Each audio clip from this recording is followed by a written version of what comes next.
We're already at the trial? Oh boy. 20th February, 9:23 a.m. The Old Bailey, Defendant's Antechamber. Excuse me. Well, I never expected this. Who'd have thought we'd be back here so soon? We are on a study tour of Great Britain with the intention of learning the country's legal practices. In order to research the latest court procedures here, we need as much court experience as possible. Yes, I suppose that's true, but for the person in the dock, it may as well be his or her only one time in court. Could be life-changing. In which case, treating it as research may seem a little crass. Oh, when you put it like that, you're quite right. Good morning! Mr. Natsume, good morning. Oh dear, are you alright? Your eyes are terribly bloodshot. The early bird catches the worm, as they say here in Britain. Oh, yes, I've heard that expression. But I really don't want to catch a worm. So I tried desperately not to wake up early, but I was so worried I couldn't catch a wink. And now, I'm absolutely exhausted as a result. Do all literary people take things so literally? Yes. Thank you for putting your faith in us today, Mr. Natsume. I wish I had 9 lives. My whole future hangs in the balance. I'm too terrified to tremble. He says as he starts trembling. Really? Because I can feel tremors on the floor. I can't do this. I can't take it. Also, locum student, Mr. Naruhodo Esquire. Yes? I caught a glimpse of the public gallery as I walked by the courtroom. It looks like the opening night of an opera. There were so many people. I had no idea my case was such a notorious affair here in London. Oh, neither did I. Do you know why that might be, Mrs. Sato? I'm sorry, Mr. Naruhodo, but I have no idea. So that all-knowing look on your face is just a coincidence then, is it? Don't hide the truth from me! It's because of that Reaper, isn't it? Lord Van Zieks? Is that right, Mrs. Sato? I purchased as many different newspapers as I could find this morning, and yes, Lord Van Zieks is on the front page of every one. I knew it! Sometime after the prosecutor was dubbed the Reaper of the Bailey, he stopped appearing in court, it seems. It's been several years now, in fact, until the day before yesterday. Excuse me. Excuse me. I choked on my burp. Excuse me. Yes, Inspector Gregson told us something similar, didn't he? The trial 2 days ago marked Lord Van Zieks' return to the courtroom after a very long hiatus. The trial of Magnus MacGilded. What a harrowing experience that was. I believe that appearance made even greater waves than here in the capital than today's. But we wouldn't have realized, of course, having only just arrived in the country. Why is the Reaper back in the Bailey so soon for what appears to be a mundane murder? That's the question the papers are asking, and they are all speculating various answers. Mundane! Mundane! It's the most significant saga of the century to some of us! Dear, I mean no offense, Mr. Natsume, but that is how the papers are describing it. Well, lest we also forget the fact that it could spark an international incident. Obviously, the reappearance of this infamous prosecutor has caught people's attention. But there's another blatant similarity with the trial of 2 days ago. Yes, I agree. Locum student, Mr. Naruhodo Esquire, it's you! Me? Well, I suppose that's true. Both times, it is you who stands against this legendary prosecutor. It can only mean that you're friends with the Reaper! Please, I don't rub shoulders with Deathbringers. I'm I'm afraid there's really only one other explanation. It can only be another example, Mr. Naruhodo, of your uncommon bad luck. Thanks for that. Oh, this is just my luck. Why must I be represented by a man with such frail fortune? By the least lucky lawyer alive. Well, let's not forget that it was you, Mr. Natsume, who asked me to represent you. Yes, it's true that I'm just a student, new to London, with little in the way of experience or skills, or luck. But I promise you this, I will fight your corner until the bitter end, and I will believe in you, Mr. Natsume. Oh, benevolent local student, Mr. Naruhodo Esquire! You're not alone here with us, Mr. Natsume. Whatever happens, we will always be on your side. Oh, benevolent non-locum assistant Miss Mikotoba Esquires! I am in your debt forever! I shall never forget this great kindness that you... Mr. Natsume, counsel for the defense! The court session is about to begin! Kindly make your way to the courtroom at once! That is the silliest bailiff voice yet. Alright then, Mr. Natsume. It's time. Let's go. Yes! That was a lot of stuttering. Calculated stuttering is difficult. This is it. My second appearance in a British courtroom. And my second trial against the Reaper. Kazuma. I hope you're watching over me, Kazuma. Because this time, I won't let my faith waver. I believe in my client to the last. Just like you believed in me. I believe I can do this now. I'm ready for this fight. His headband is still flowing in the wind in the flashbacks.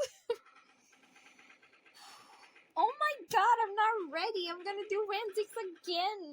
My voice is dying. And also the judge, and also a new set of jury. Hey yo, let's go. Let's rip the band-aid. Oh god. Oh, fair play is here. In the name of Her Majesty the Queen, I hereby declare this court to be in session. I now call upon the counsels for the prosecution and defense to declare their willingness to proceed. The prosecution is fully prepared, my lord. The defense is ready, my lord. The Nipponese are truly fascinating breed. Sorry? What? Lord Strongheart has told me all about you. That you are a student who arrived in London but 2 days ago, a mere amateur. Do you have a point? Being a compatriot, you feel compelled to try to help the accused, I suppose. Typical Nipponese arrogance. Forgive me, but I do not believe arrogance is the appropriate description. Susato-san. After all, at our previous encounter, the defendant was found to be innocent. Winner, winner, chicken dinner, motherfucker! Sorry. Also, first glass of the day already? Very true, and a most fascinating, if dark, trial it was, too. The tragic conclusion came later, of course. Here's to the acquitted, and his unfortunate, violent end. Oh, again, already? First glass of the day? Fanzeeks, it's like 9 a.m. Thank you, counsels. I see both sides are in fine settle. Now, ladies and gentlemen of the jury, oh God, are you ready to carry out your duties here in court as impartial members of the public? You never know when you might be down on your luck, but I believe in fair play for everyone. Well, I must warn you, I'm rather ruthless than I appear. Oh, well, not me. What you see is what you get. I'm a peace-loving fellow. I'm afraid to say, I think it's quite possible that mustached foreigner did the deed. Fuck you, Joanne. Come on, what are we waiting for? No doubt he did it anyway. Sorry, didn't quite catch that. Not again. Pay attention. Very well, let's proceed. Your opening statement, if you please, Lord Van Zeeks. Very recently, Great Britain signed an alliance with a rising power in the Far East.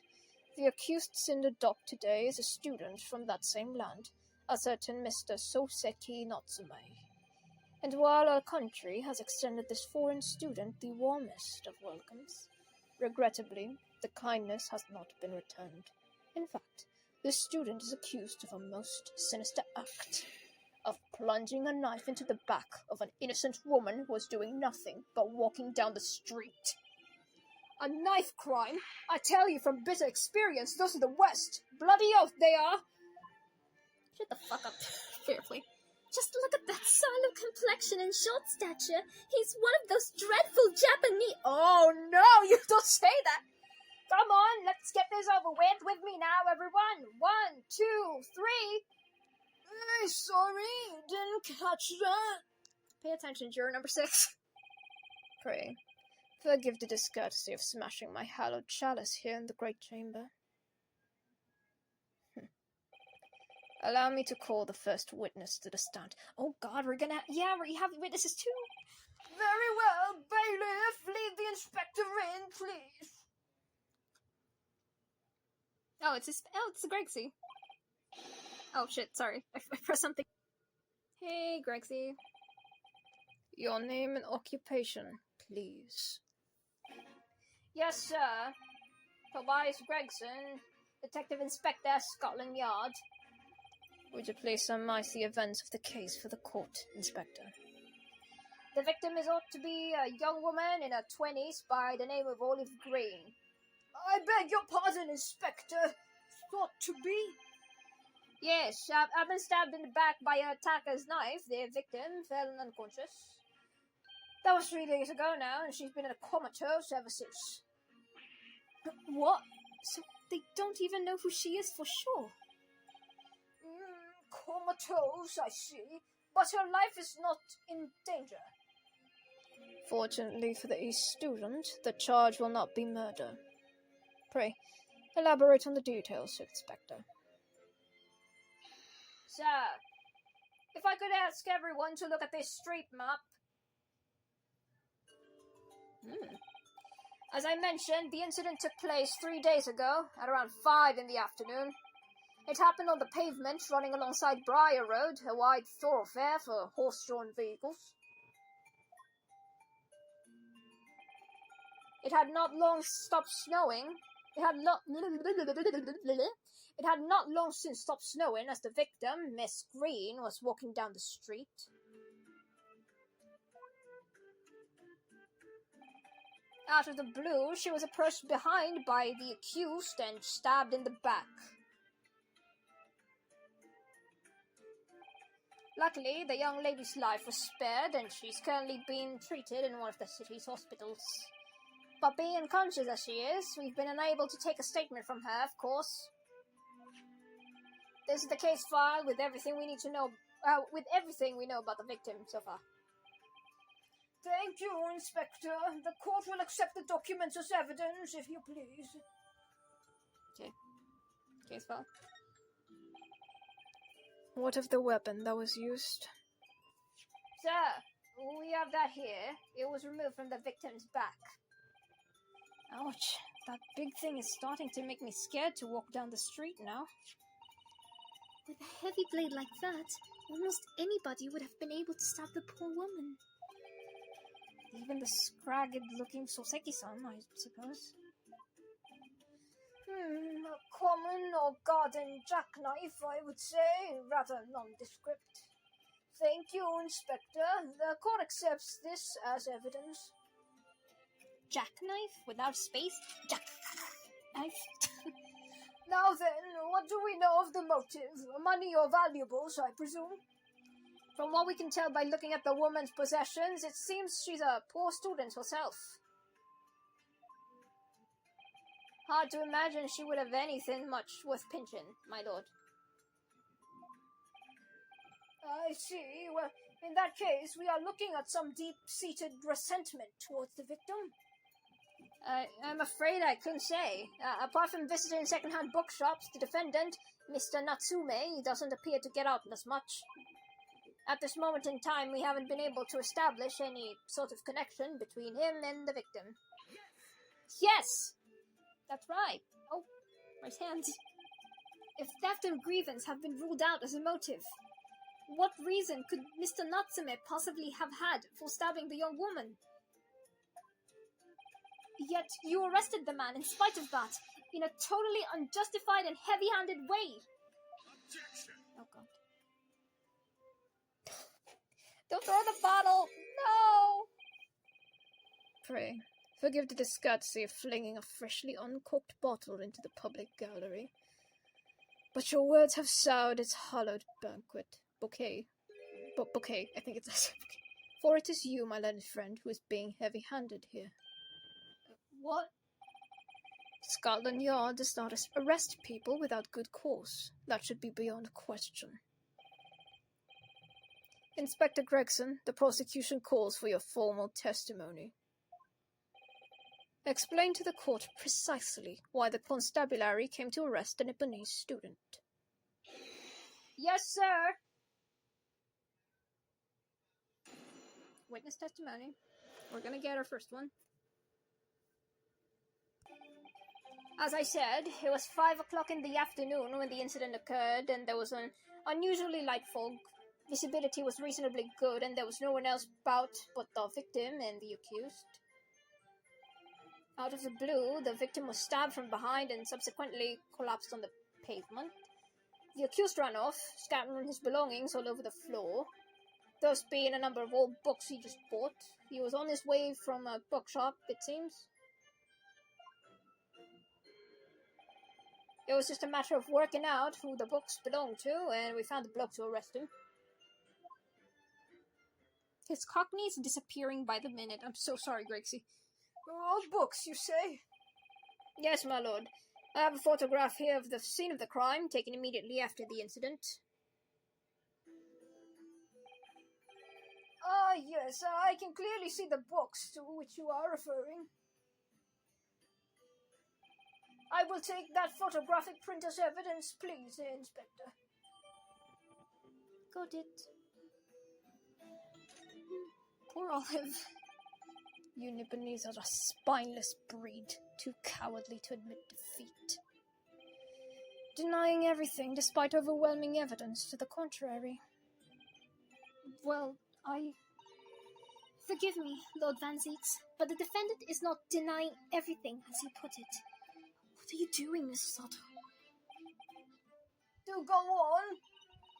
Mr. Natsume has admitted to playing some part in the incident. Isn't that right, Mr. Naruhodo? Well, now you mention it.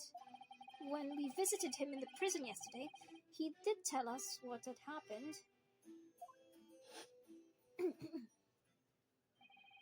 As I was walking around that accursed pavement, I could make out the sole silhouette of another ahead of me.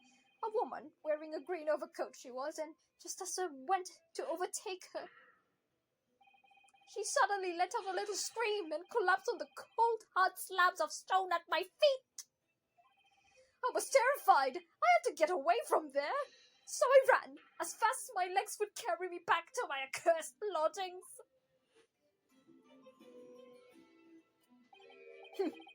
A green overcoat? Well, that's exactly what the woman in the print is wearing. Oh my, a photographic print in full color. What would the world come up with next? Oh, you don't even know the half of it, Joanne. The defendant has done nothing more than admit he fled the scene of the terrifying incident. That does not mean he's guilty of the heinous crime of stabbing the woman in the back. Oh god, he's angry. There was nobody else there at the time, just the two of them, the victim and the accused.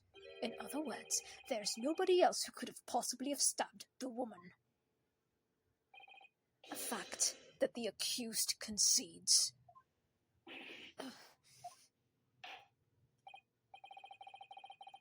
It seems this cross-examination could prove to be pivotal. Proceed, please. Yes, my lord. Nothing for it. I have to use this cross-examination to turn the tables here. It's our only chance. My voice is dying. One moment, Gregsy.